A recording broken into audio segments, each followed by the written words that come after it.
Copenhagen in the nascent years of the 1970s, a cultural milieu buzzing with artistic energy, where the burgeoning sounds of progressive rock found fertile ground. It was within this auspicious setting that the Danish ensemble known as Ache first emerged onto the scene. Formed in the year 1970, Ache was initially conceived by a foundational quartet of musicians whose collective vision aimed to push the boundaries of contemporary rock music. At the core of this foundational lineup were the brothers Finn and Torsten Olafson. Finn Olafson wielded the electric guitar, his strings undoubtedly weaving the sonic tapestries that would come to define the band's early soundscapes. His brother, Torsten Olafson, anchored the rhythm section on bass guitar while also contributing vocals, providing a dual function vital to the group's overall sonic architecture.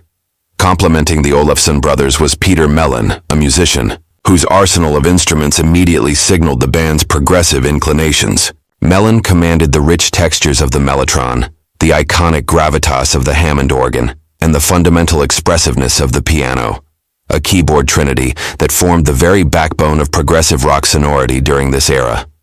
The rhythmic propulsion was entrusted to Glenn Fisher, whose duties encompassed both drums and percussion, providing the intricate and often complex rhythmic foundations necessary for the band's adventurous compositions.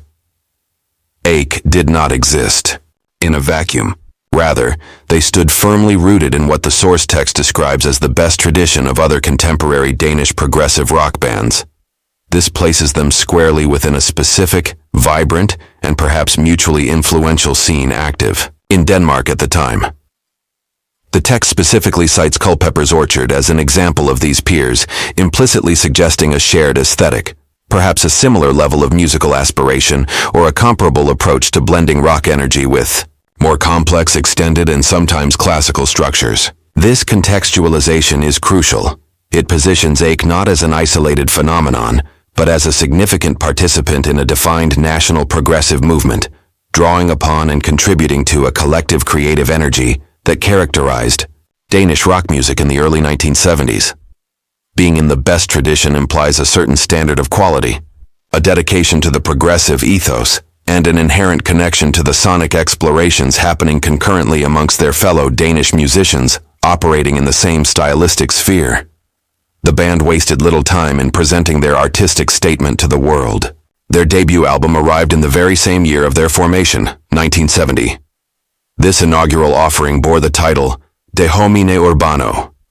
The choice of a Latin title itself, of urban man, hints at a certain intellectual or conceptual depth, a characteristic often embraced by progressive rock bands seeking to elevate their lyrical or thematic content beyond conventional rock tropes.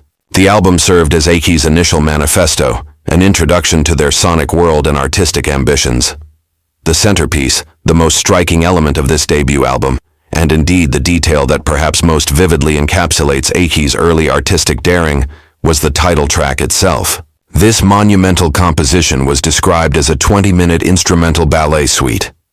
Consider the sheer audacity of this choice for a debut album's leading track. A sprawling, entirely instrumental piece clocking in at a full 20 minutes, conceived explicitly as a suite intended to accompany a ballet. This was a profound departure from the standard song formats of the era, even within the realm of rock. It demonstrated a commitment to extended form, to instrumental virtuosity and arrangement, and a clear interest in interdisciplinary artistic expression, marrying rock instrumentation with the formal structure and narrative potential of a ballet. This was not merely a long jam, it was a structured suite, implying movements, thematic development, and a deliberate compositional approach aimed at supporting a visual and choreographic art form. However, this very boldness, this willingness to experiment so profoundly with form and structure, proved to be a significant obstacle for Ache's initial reception. The source text states explicitly that these experiments, referring specifically to the ambitious nature of the title track, and perhaps the overall challenging sound of the album, made access to the band difficult for the normal hörer, the average or typical listener. The audience accustomed to more conventional song lengths, vocal-led structures, and predictable rock dynamics found the 20-minute instrumental ballet suite and the album it headlined a challenging proposition. This difficulty and accessibility had a direct and detrimental impact on the album's commercial performance. As the text plainly puts it, the debut album flopped. It flopped. This initial commercial failure underscores a central tension faced by many progressive bands, the conflict between unbridled artistic experimentation and the demands of the commercial music market. Aisha's debut was a testament to their artistic vision, but its lack of compromise alienated a wider audience, resulting in a disappointing commercial outcome for this ambitious inaugural effort. Undeterred, or perhaps recalibrating their approach, while retaining their progressive core, Ache returned in 1971 with their second album, titled Green Man. This follow-up effort presented a different sonic landscape compared to the audacious Ballet suite of the debut. The source text describes the sound of Green Man as a skillful symphonic mixture. This implies a rich, layered sound, employing the textures likely provided by Mellin's keyboard arsenal, Mellotron, Hammond organ, piano, in a manner akin to orchestral arrangements within a rock framework. The text provides specific reference points for this symphonic sound, noting comparisons to two giants of the progressive rock genre, Pink Floyd and Graaf Generator.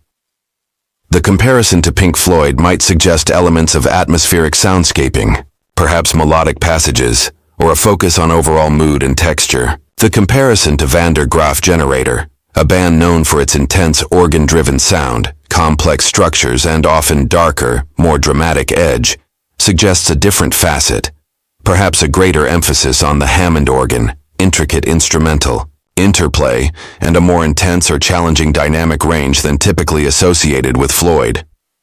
The phrase skillful mixture implies that Ache successfully blended elements from these seemingly disparate influences, Floyd's atmosphere, melody, versus VDGG's intensity-complexity, into a cohesive and well-executed symphonic sound that was uniquely their own, or at least competently rendered.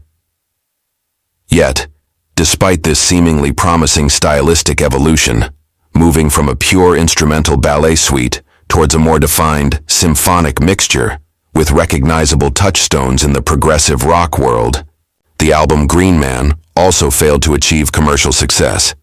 The text states matter-of-factly, "Dennoch war auch dies kein Erfolg." Nevertheless, this too was not a success. This second commercial disappointment, following closely on the heels of the debut's failure, painted a picture of a band struggling to find its audience, despite possessing clear musical talent and a commitment to progressive ideals. The lack of success for both albums in quick succession had immediate and drastic consequences for the band's stability. The source text informs us that the band zerbrach noch im selben Jahr. It broke up in the very same year, 1971. This swift dissolution, following the release and subsequent commercial failure of Green Man, marked the end of Ache's initial phase and the original lineup. It was a premature conclusion to a period marked by ambitious creative output, but plagued by an inability to connect with the wider market, or perhaps even the core progressive audience in sufficient numbers to sustain the project. The original chapter of Ache closed in 1971, seemingly bringing an end to their progressive odyssey. However, the story of Ache did not permanently conclude in 1971. After a hiatus spanning 4 years, the band re-emerged. In 1975, Ache came back together, albeit in a significantly altered configuration. The passage of time had necessitated personnel changes, and the returning lineup reflected this evolution. Of the original quartet, only 2 members were part of the Reformation: Finn Olafson, the guitarist, and Peter Mellin, the versatile keyboardist. Their continued presence provided a crucial link to the band's origins and its core progressive sensibility, particularly Mellin's command of the essential progressive keyboard sounds. Joining Olafson and Mellin were 3 new musicians, injecting fresh blood and new perspectives into the revitalized Ache. These newcomers were Stig Kreutzfeldt, Steen Toft Andersen, and Gert Samedegård. The inclusion of Gert Samedegård brought with it a noteworthy connection to another corner of the Danish music scene, as the text specifies that he had previously played with the band Kashmir. This detail, though brief, suggests that the new members brought experience and potentially different musical backgrounds, which would inevitably influence the direction of the reformed group. This altered lineup, blending original members with new talent, set the stage for a new phase in H's creative trajectory. The reformed Ache, with its modified personnel structure, embarked on a new ambitious project. Their efforts culminated in the composition and release of a rock opera titled Pictures from Cyclus 7. This work was completed and released in 1976. The pivot to the rock opera format represented another significant stylistic evolution for Ache. Having explored the instrumental ballet suite and the symphonic mixture, they now embraced a format centered around narrative and thematic development through a sequence of interconnected songs and musical passages. A rock opera inherently implies a story, characters, and a deliberate dramatic arc conveyed through the music and lyrics. The creation of Pictures from Cyclus 7 as a rock opera underscores the band's continued commitment to large-scale, conceptual projects characteristic of progressive rock at its most ambitious. The text also provides a crucial detail about the literary component of this rock opera. The libretto was written by Beau Lilleseuil. The involvement of an external writer for the libretto highlights the collaborative nature of the project and emphasizes the importance placed on the narrative content of Pictures from Cyclus 7.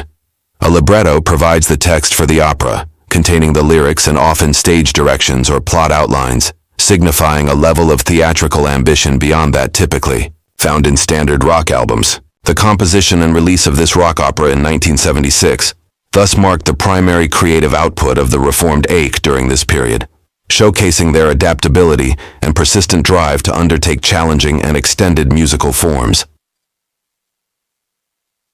Looking back at Ache's documented history based on the provided information, we see a narrative arc defined by ambitious artistic endeavors, stylistic exploration, and a consistent struggle for mainstream acceptance.